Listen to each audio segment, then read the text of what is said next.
Hi అండి, అందరూ ఎలా ఉన్నారు? అందరూ బాగున్నారు అనుకుంటున్నాను. అందరూ బాగుండాలని కోరుకుంటున్నానండి.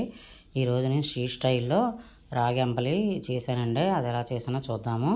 ముందుగా ఒక 2 చెంచాలు రాగి పిండి తీసుకొని అందులో వాటర్ కలిపి పక్కన పెట్టుకున్నానండి. కొంచెం వాటర్ వేసి మరిగిన తర్వాత అందులో కొంచెం సాల్ట్, మిరియాల పొడి వేసాను. కొద్దిగా సాల్ట్ వేసిన క్లిప్ మిస్ అయ్యిందండి. అందువల్ల మిరియాల పొడిదే ఉంది.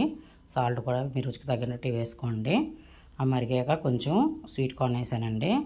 అంటే స్ట్రీట్ స్టైల్లో ఇలాగే చేస్తారు. కొంచెం స్వీట్ కార్ను, పలుకులు, శనగలు వేస్తారు వాళ్ళు. అంటే కొంచెం తింటూ తాగినట్టు ఉంటుందని.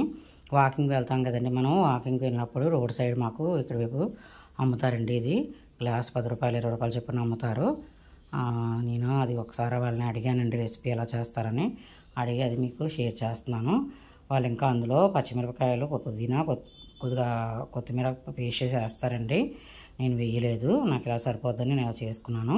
నీళ్ళు మరిగాక పిండి కలుపుకున్న నీళ్ళు ఉన్నాయి కదండి, నీళ్ళు కలిపిన పిండి అది వేసి కలుపుకోవాలి. బాగా దగ్గర చెక్కబడి కొత్తలు వాడుతూ ఉడికిన తర్వాత స్టవ్ ఆఫ్ చేసి చల్లారబెట్టుకోవడమేనండి. చాలా సింపుల్గా అయిపోద్ది. ఇది మనం ఒక గ్లాస్ తాగామంటే మనకి కడుపు నిండుగా ఉంటుందండి. వెయిట్ లాస్ అవ్వాలనుకునే వాళ్ళు, ఐరన్ తక్కువ ఉన్న వాళ్ళకు కూడా ఇది చాలా బాగా యూజ్ అవుద్దండి. రాగి పిండిలో ఐరన్, కాల్షియం ఉంటుంది కాబట్టి మనకి బాడీకి చాలా మంచిదని అంటారు. ఇది వేడి శరీరంలోకి చలవ చేస్తుందండి, చలవ శరీరంలోకి వేడి చేస్తుంది.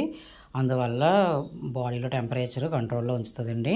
కొంచెం పెరుగు తీసుకొని దాంట్లో వాటర్ కలిపి మజ్జిగలా చేసుకొని ఇందులో కలుపుకోవాలండి. నేను యాక్చువల్గా ఎక్కువ ఉంది అంబలని చెప్పి చిన్న కప్పులోకి తీసుకున్నాను. ఆ పెరుగులోని కొద్దిగా వేసుకొని తాగేద్దాం అనుకున్నాను. నాకు ఎక్కువ ఇష్టం ఉండదండి అంబలు తాగడం. కాకపోతే పెరుగు ఎక్కువైపోయింది, అందుకని మళ్ళీ తీసి దాన్ని మొత్తం అంబల్లో కలిపేశాను. నాకు పెరుగు లేకపోతే తాగలేనండి, నాకు నచ్చదు అస్సలు. అంబలంటే ఇష్టం ఉండదు. కాకపోతే నాకు ఐరన్ డెఫిషియన్సీ ఉంది, దాని గురించనే అప్పుడప్పుడు తాగుతుంటాను. మీరు కూడా ట్రై చేసి ఎలా వచ్చిందో చెప్పండి. కొత్తిమీర, పుదీనా, పచ్చిమిర్చి పేస్ట్ వేసుకుంటే ఇంకా టేస్ట్గా ఉంటుందండి, బాగుంటుంది. నాకు ఇవాళ అవైలబిలిటీ లేదు, అందుకే వేయలేదు నేను అది. ఒకసారి మీరు ట్రై చేసి చెప్పండి. ఇప్పుడు నాకు 135 మంది సబ్స్క్రైబర్స్ అయ్యారు. ఒకవేళ నా వీడియోలు నచ్చినట్టయితే లైక్ చేసి సబ్స్క్రైబ్ చేయడం మర్చిపోవద్దు.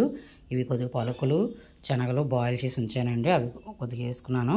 మీ ఇష్టమండి, ఎక్కువ కావాలంటే ఎక్కువ వేసుకోండి, తక్కువ కావాలంటే తక్కువ వేసుకోండి, మీ టేస్ట్ని బట్టి.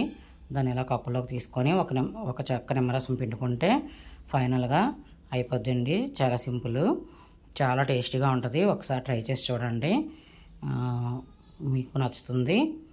పిల్లలు కూడా ఇప్పుడు తినలేని పిల్లలు కూడా తింటారండి. ఇలాగా నిమ్మరసం పిండుకుంటున్నాను. అంతేనండి, అయిపోయింది. థ్యాంక్స్ అండి వీడియో చూసినందుకు. బాయ్ అండి.